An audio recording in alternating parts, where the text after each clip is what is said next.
What's going on, moms and dads? Welcome to the Fade You podcast. Today is Wednesday, August 9th. Matt here with Kmart, with Chris Duke, talking some NFL football.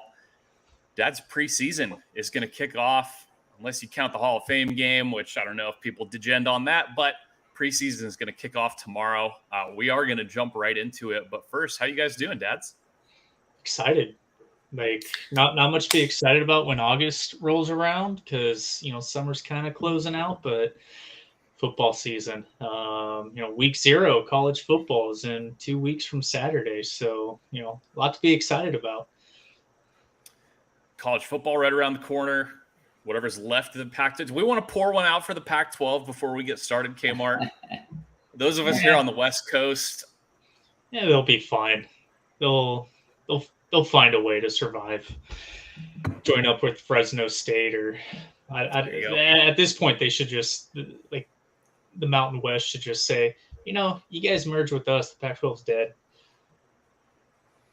Pac-12 is DED, dead. That is for sure. Chris Duke, what are we drinking tonight? Pour just a little whiskey taster. You gotta have a little sipper. I like the way you cracked that beer, Matt, for us. It's all about the timing, Dad. You got to crack it after we go live. That's it right there. Any wine tonight? Yeah, we're gonna go. We just got word our friends have tickets to the OC Fair, Murse, so we don't have to buy them. So they live in Costa Mesa, so we're gonna go get some good food and check out the old Orange County Fair. That is, so I don't know if you know this. Kyle will know this because we went a couple years back, but the Chargers have their training camp right across the street over there. Nice. Do you remember going to that, Kmart? You remember the little fan area? Remember when we were like, who's that big fuck? Like, so much bigger than everybody else. Do you remember who that was? Oh my gosh, I don't. Hunter Henry. Dude. Wow. Massive man, like bigger than defensive and offensive linemen. Just such. Oh my god, yeah. Like Matt and I were both just like, holy shit. Man, Phillip Rivers was still there. Melvin Gordon was still on the Chargers. What year was that? Like 2017? 16, 7. Well, it was the first. I think it was the first year they came to LA. So whatever. Oh, you're right. Yeah.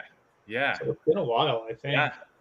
And they're still doing it there in Costa Mesa. So, Chris, you might run into some of the chart. Yeah, Jeff's right. Well, not quite the Junior Seau days, but we're not that old. But I don't know. Some of us are older than others, right? Right, Jeffrey. Yeah, Chris, you might see the Chargers there at having see Jeff in 2 glass weeks of wine with you tonight. That's right. Looking forward to Vegas in a couple weeks. No, I'm signing up for this. You're going to see him in Boston. We're going to see him in Vegas. Back-to-back weekends. Ooh, that's a lot of Mountain Dew.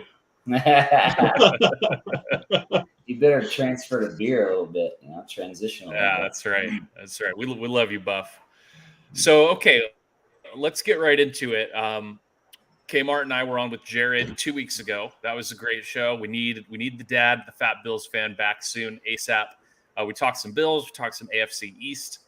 For our show tonight, we wanted to talk about teams that might be undervalued in some way, whether it's season long, whether it's early in the season. So we wanted to touch on a few more teams in that undervalued category this week. So we'll jump right in. Kmart, you want to start us off? Yeah, I can do that. So I don't know. A couple weeks ago, we were talking about, or I guess I was talking about Seattle a little bit. So I didn't want to go too much, into them, actually really in them. So I just started thinking like, how can I narrow this down? So I really kind of just focused on second-year quarterbacks. So there's not that many of them. There's Malik Willis, who he's not going to be starting, probably not going to be playing because they even drafted another rookie quarterback. Got Sam Howell. That was a curious one. Desmond Ridder with the Falcons, another good one. Obviously Brock Purdy, but that's for a different segment. So yeah. I kind of landed on the Steelers and Kenny Pickett. So Steelers, I think we all know the trend. They haven't finished below 500. I think it's 19 seasons. So now we have week of 17. Mike Tomlin is also never finished under 500. He's been there 16 seasons. I think 3 times he finished at 8-8, something like that. Kind of looking at it, this team has a season win total of 8.5, I believe. And they also have the worst odds to win the AFC North. But it's mainly because they're in a division with the Bengals and Ravens. So I'm thinking if they can get any type of consistent play from Pickett, who last year from week 12 through the end of the season, so only 6 weeks per PFF, he had a 90.1, grade. So, kind of had me go, okay, well, there might be something here. I do think they're, a little bit above an average team. And, just kind of going into it, his Kenny Pickett himself, his rookie season is up and down. He only averaged like 6.2 yards per attempt.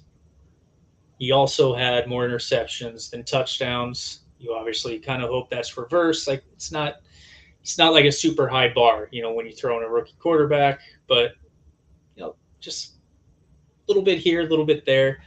So with all that being said, most of his interception, they came pretty early on. I think Matt, even Chris, I feel like all 3 of us were watching a game with him, and he had a nice deep ball, and then it was like back to back to back picks, like in his first or second start. So after those first kind of growing pains, he kind of settled in, and over those last 6 weeks, his passing DVOA actually improved from a net negative to a net positive. So his accuracy, decision making improved. We saw the flashes, why the Steelers thought to make him a first round selection to begin with. And he also, from recollection, had a few good 2-minute drills down the stretch. So I'm thinking if he can continue to build on this progress that we saw at the end of last year, the Steelers ceiling, 8.5 wins. They went 9-8 last year, so I'm thinking, can they get to 10? Can they get even to 11? Like I'm thinking they maybe can, because if you think about it, they're going to probably play a lot of 12 personnel. They have Pat Fryermouth. They have, I probably butchered his name. They have Darnell Washington. They have a plethora of receivers. They got George Pickens, who has made incredible catches in his rookie season. They also have Dante Johnson, who's kind of the forgotten man, somehow finished with no touchdowns last year. It's kind of fluky. And he even gets open. I think he's like top 5, top 3 in the league. So they added Allen Robinson, Hakeem Butler, who played very well in the XFL. He's another big body receiver. And they also brought over Isaac Samalu. So he's going to shore up that interior line, provide a lot more room for Pickett, Najee Harris, even their backup running back to do some work. But kind of where I think, this could really turn is J.J. Watt was out last season for much of the season. So if their offense can be average, J.J. Watt returns, they're poised to have a bounce back year, even be a contender to win the AFC North. So, they have TJ Watt, and Alex Highsmith, pretty good pass rush duel. And if you remember, 10 of their last 12 games, and even the last 7, they held their opponents to less than 20 points per game. So that is why I'm thinking they're underlooked. There's just not a lot going on about them. Kenny Pickett. But I think a lot of people forget, what's kind of going on. So that's my team that I think is going to be a play on. And I know Joe, our Joe, probably loves that because he loves the Steelers at home plus 3 week 1 against my Niners, or our Niners, really. Yes, he does. Already bet it. Kmart, did you bet that team total? You got to hammer it. You got to hammer with the one you get. After that, I have to. I'll have to do a Joe and do an alt line of 10 because 8.5 is like minus 150, and I can't lay that. Yeah. Yeah, that's so. First of all, it sounds like Kmart did his homework on that, Chris. That was very good. That was great. Yeah, I had to do a So lot of notes because I was like, I'm not going to remember all Yeah, this. how am I supposed to follow that up? yeah, so You're I a just guard, have bro.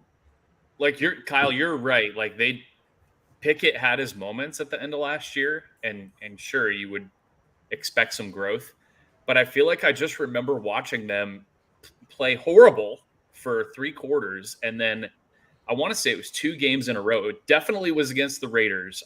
I for sure remember that one where they just sucked forever, and then he gets the ball with a minute and a half left, and they go down and win the game.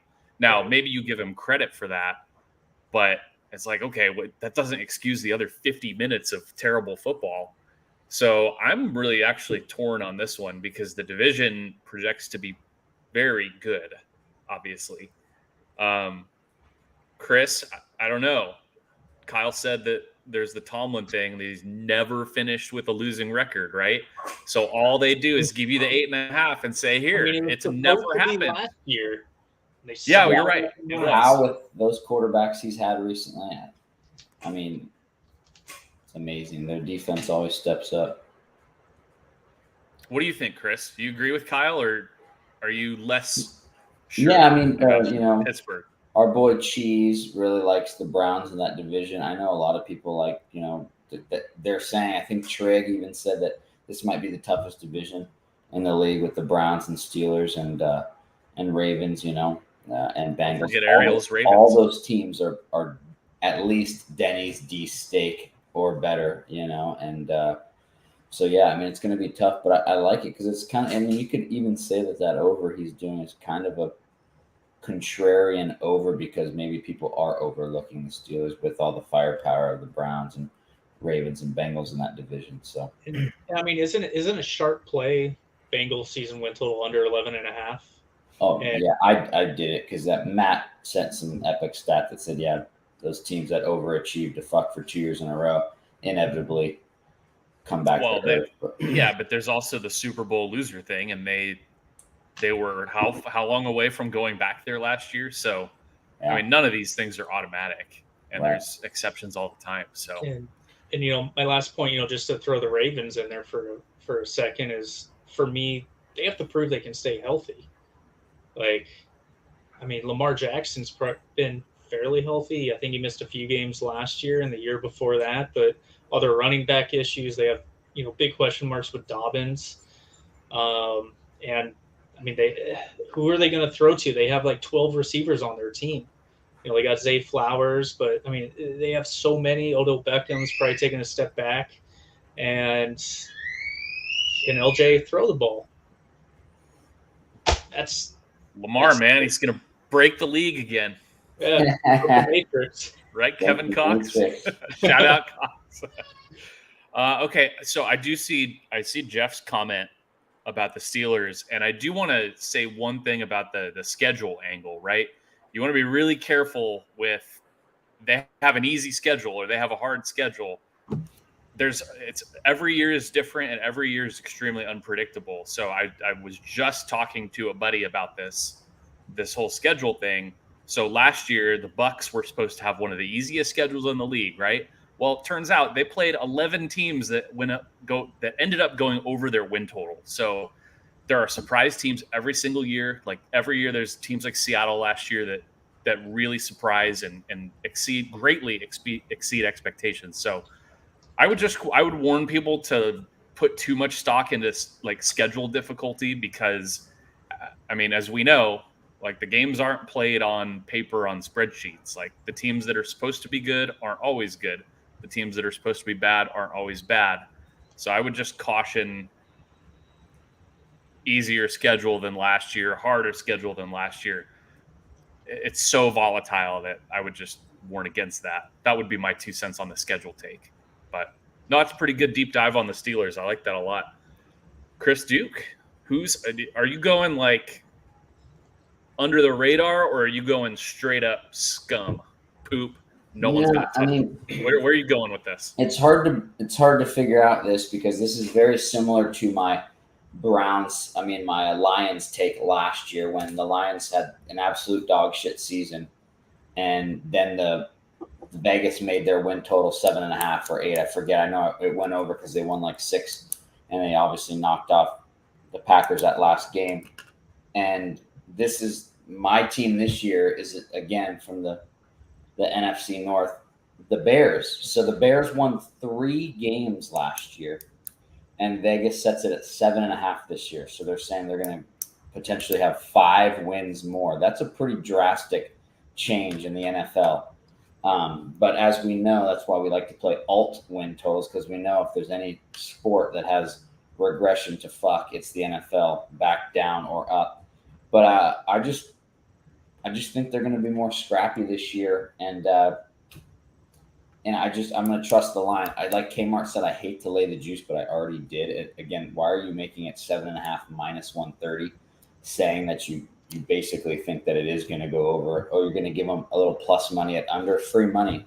Bears, they suck. So, but I like it, and so I got a little Bears. I'm basically talked to the Sal Palantonio of Chicago today, and he got me some good stuff. He says that they were last year they couldn't stop the run. They brought in Edmonds and another LB from Philly. Fields is going to be even more, instead of a second year, I'll go with the third year QB. Fields is going to be a lot more familiar with Getsy's offense, and they're going to be revamped at the wide receiver core with DJ Moore and the rookie, the stud out of Cincinnati, Tyler Scott, who's going to fill in the slot. They should be better at corner. They got Tyreek Stevenson from Miami and Jalen Jones. And then they got obviously the rookie Jervin Dexter, who's apparently should be pretty good, help on the D line, and also got the guy from the Colts, Yannick Ngakoue, and so. And then he really likes, what was that? Is it Yannick who? Is it Ngakoue? Help me with my African math. Oh my goodness! I mean. I was giggling inside enough when Kyle said the word plethora, and then Chris comes out with Ngakoue.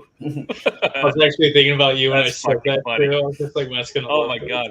And then when Chris busted out unequivocally in the group chat the other day, as an English teacher, nothing warms my heart like the big words coming out of the dad's mouths. How about Yannick Ngakoue, Chris? There you go. Ngakoue, there we go. That's nice. Okay. And then. Yeah, and he really thinks that the tight end presence of picking up Kmet's really came through in the last few years. I remember picking him up in Kyle's Disick league as a rookie, but he's coming in. And then picking up Tongan from the Packers should hopefully give a little bit more of a red zone presence, some bigger targets for Fields instead of him just always running it in. So, and then you can't forget, I guess, supposedly you can help me with this pronunciation too, Matt. Roshan Johnson from Texas is supposedly looking like a stud in training camp too, and so hopefully that helps with that dual attack of Fields and him. So I just think it's and I think that the Lions are going to be really. Everyone thinks the Lions are going to be really good. Everyone's seeing Kyle, you on that Netflix special playing really well. As Kirk Cousins on the Vikings, and they got Justin Jefferson's the number 2. Apparently, got voted the number 2 best player in the league behind Mahomes. So, how you got a good quarterback and the best wide receiver in the league up in that conference, and you got the Packers and the Lions that are Lions are supposed to win 9-10 games this year. So I think everyone's forgetting about the Bears. I'm going to go over 7.5. I think they might be a little sneaky alt win total too. I was gonna say, are you just gonna take the over 7.5? Or are you gonna slam the alt over as well? I'm gonna have to take some plus money to see if they can get to 9 or 10. Okay. One quick thought. Chris alluded to Kmart, so I want to say no one has ever seen Kmart and Kirk Cousins in the same room together. I'm just saying. He also has Kirk's abs. Just throwing that out there. I thought you were going to show the fans a picture real quick. I was like waiting for something so weird. Dude, it is funny. Like, I forget who sent the photo in our group chat a couple weeks ago, but it was a double take. It was like Chris did. Yeah. Holy shit. Chris did, because he's right. So okay, there's a lot there for Chris on the Bears. They did definitely open up. They cracked the piggy bank and opened up the checkbook in free agency. They did sign a bunch of dudes, especially on defense. Now, there are some who say that where you don't want to spend your money on free agents is at linebacker, and it's Edmonds and Edwards. Edmonds from the Eagles, right? No, Tremaine Edmonds was from the Bills. TJ Edwards was from the Eagles. So they have tried to address it. I mean, they are paying a quarterback on a rookie deal, so you can kind of like get away with spending a little bit on free agents. Now there is a thing like teams that spend a lot in free agency like this can have drastic improvement. I mean, you look no further than the Jaguars from last season. They spent a ton in free agency, and we saw what happened with them, right? Like they improved a ton. Now they have Trevor Lawrence. I don't know if Justin Fields is going to be Trevor Lawrence. Kyle, you're a big Fields guy. Can he do it? Because, you know, he had all the highlights last year. He had all those sick runs, and they still only won 3 games. So can he and the team improve enough to go over this win total? Yeah. No, so I like it. Think? I mean, I said it 3 years ago. Justin Fields is the best quarterback in that draft, knowing what Trevor Lawrence did in college, and I'm still sick to my stomach. I can't really complain because Brock Purdy or whatever, but I still wish to God I could see Justin Fields in a Niner uniform and see what he could do with those athletes and coaches. Man, like that is the quarterback that you want to run that type of offense. But yeah, I think he's going to take the next step. Like, you're hearing all the noise. DJ Moore, oh, they got the receiver, but XYZ Fields, he doesn't pass. It was like the number 1 team on drop back passes that didn't end up in a pass, 26%. But offensive line, there's a lot of issues. Yeah, okay, maybe he just didn't. Maybe he didn't trust his receivers too. Darnell Mooney couldn't really be on the field. Failed experiment with N'Keal Harry. Even Chase Claypool had 6 good games in Pittsburgh as a rookie, and he's a bust. Guy came out saying he's the best receiver in the league, and he hasn't done shit since that comment. So, yeah, I think there's still a lot of room for improvement for Fields, and I think he's going to make that step. I mean, everyone's still look at Lamar Jackson. I mean, it's enough said with that. Just get him a defense that can back them up, and I think they're going to shine this year. I would not be surprised if they, do what the Lions did last year. They were not fun to bet on last year. I can tell you that. I got suckered into them so many times, and just killer turnovers and bad red zone offense and a horrible defense. And they were, I mean, the line was not high enough on several occasions for them last year. And I mean, the record is what it was. Jeff says Lawrence better cast around him right now. No doubt. That there's no question there. I guess I would, to kind of put an exclamation point on this, I would say bold prediction, the Bears, I don't know if they're going to go over their win total.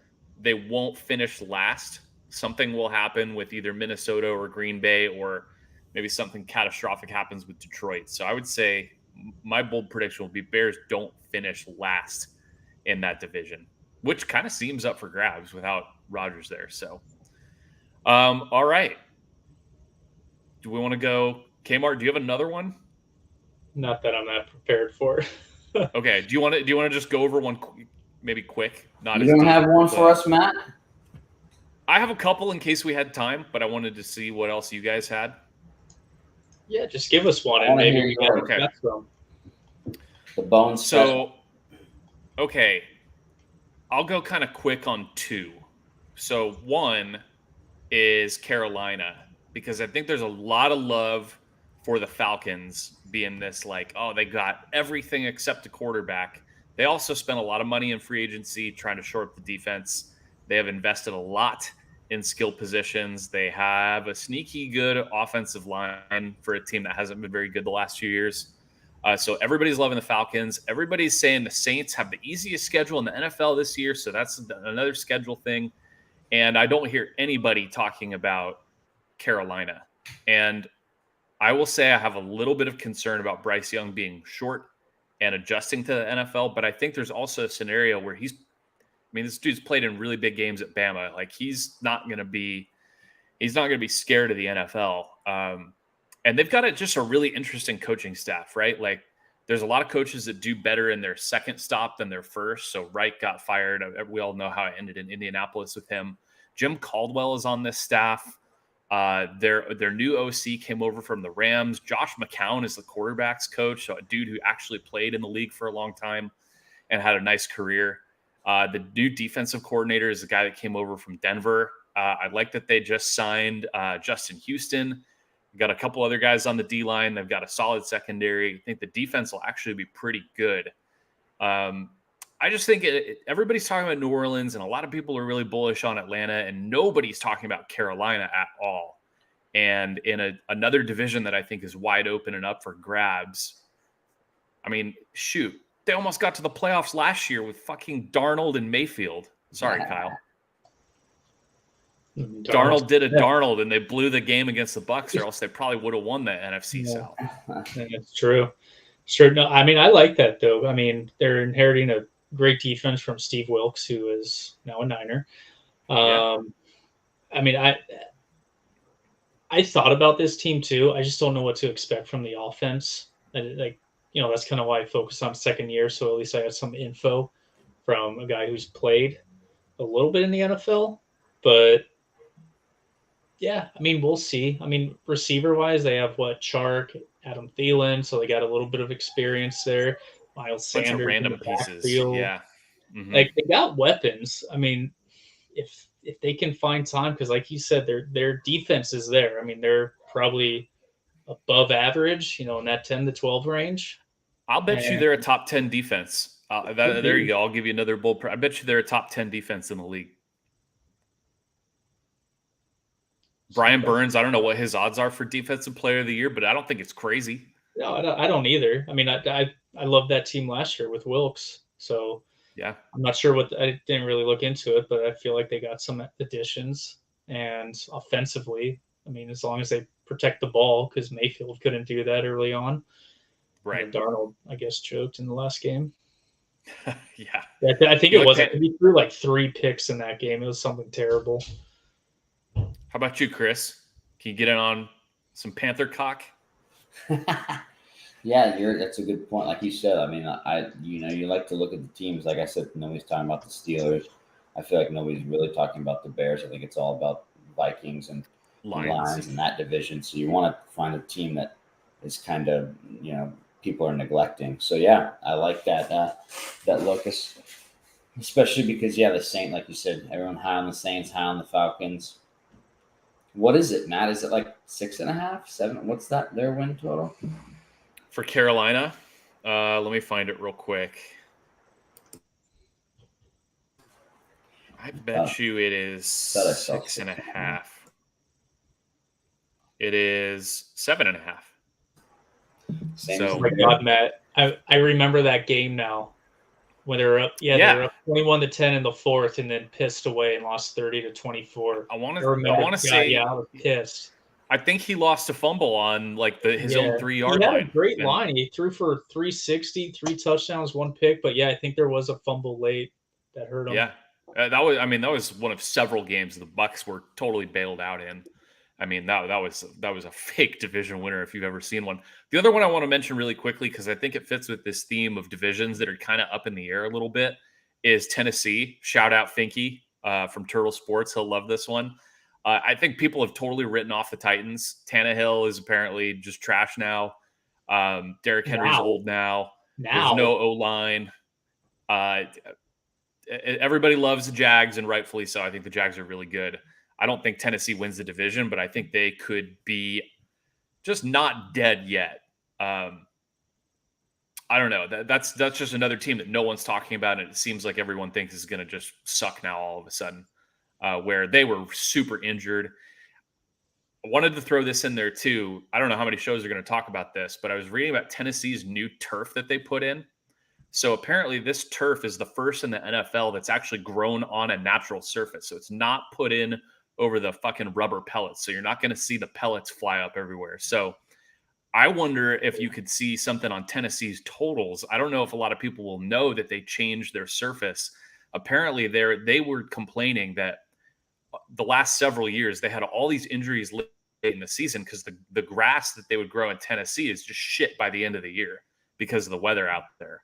And it's fine in the beginning and then it sucks at the end and they keep having guys get hurt, which kind of checks out, right? Like they were down to Josh Dobbs at the end of last season to keep their playoff hopes alive. So Tennessee's got turf now. Apparently it's this new and improved. I mean, the technology with artificial turf is getting better year after year from reading about this. So that is just something to keep in mind. If it's a faster track, maybe there's some overs where people are thinking that Tennessee's an under team, they're a running team, Vrabel's kind of a grinder. So I'm going to be really curious. And I think this is where you can actually get some info from watching preseason. Watch the games played in Tennessee and see if that looks like a faster surface. So I don't know. That could be really interesting. And I think the Titans are not quite dead yet. I'm just excited to see the rookie quarterback come and play. I was gonna say I'll save my Colts take for the next time. Okay, there we go. Yeah, we'll do. So the plan was, because we should probably call this one. We're at 31 minutes, and I think that's about good. We were gonna do overvalued next week, but I mean, shoot, we'll get Joe back. I think at some point, maybe, hopefully, Joe's just a hardworking dad, and there might be a couple more undervalued teams. But guys, we got a month till the season starts. We got plenty of football to talk about. In the meantime, make sure you're following us at Fade U Sports on X. Follow us on X at Fade U Sports. And make sure you subscribe to the YouTube channel as well. Chris Duke, get us out of here. What happens sometimes when you bet on poop? Well, I was just getting ready for that, Matt. Looks like if you took the Nationals tonight, you're down 7-0 in the 8th inning. Sometimes poop's poop, Matt. Oh, God.